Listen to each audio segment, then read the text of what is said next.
Hi, my name is Parvat Sapkota. I'm a junior and a physics major at the University of Texas at Arlington. I'm currently working under Dr. Amir Samaradi of Department of Physics at UTA.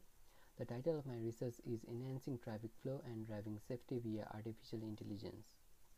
Have you ever encountered a situation while driving where there is an object like basket or tires lying on the road? Or maybe you have encountered a situation where an animal out of nowhere tries to cross the road in front of you. You will normally switch lanes if there is a debris, and you will normally stop the car if there is an animal. However, you may not be able to do it all the time. In fact, vehicle wildlife encounters VWEs and vehicle debris encounters VDEs are among the major causes of traffic incidents in the US. In order to mitigate such traffic incidents, people have developed various solutions. For instance, in order to reduce the vehicle wildlife encounters, sensors had been used to direct the wildlife nearby, while to reduce vehicle debris encounters, radar technology had been used. However, not much work has been done on using the actual traffic camera footage in order to mitigate such problems. In our research, we take advantage of the recent algorithms in the field of artificial intelligence in order to monitor, detect, and report the presence of debris and wildlife on roadways using traffic camera footages. In order to analyze images, we need to classify and locate the position of multiple objects on the images. For that, we used U11 algorithm, and to track such detected object, we used deep sort program. For traffic camera footage containing debris, we especially looked at videos where construction were ongoing, and for videos which might contain wildlife, we focused on the traffic camera footage from West Virginia. Having these things in hand, we started analyzing those videos. During our work, we were able to accomplish two things.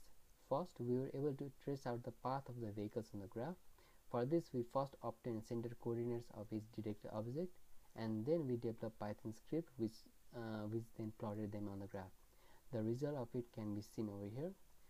Here the object gets detected, the center coordinates are over here, and yeah, we track the center coordinates, and the Python script traced out the path on the graph over here. We did the same thing on Tokyo also, and the path can be seen on this figure. And for our second accomplishment, we were able to develop a Python script which automatically downloaded and recorded only those videos when certain object was detected. The flow chart is given below. The Python script downloaded the live camera footage in multiple video files like a 10-second video. The YOLO will then analyze the first video file and will try to look for a specific object. If certain object is present, it will start record the video and will keep that file. If not, then it will remove that file, and then it will analyze the next 10-second video, and it will repeat the process until all the video are analyzed. Now I will explain how the results we have obtained fits to our main goal.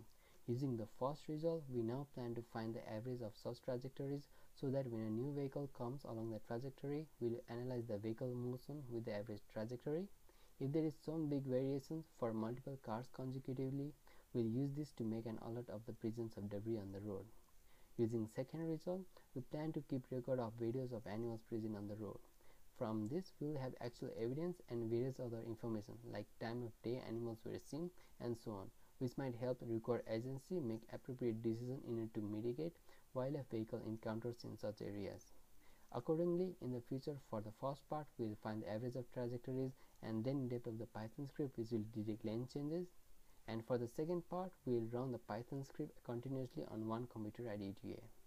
Besides this, we are also looking if we can use the available data to improve the safety of the pedestrian. For instance, we look at whether if we can find any close encounter between people and vehicle on the analyzed videos, and we found some.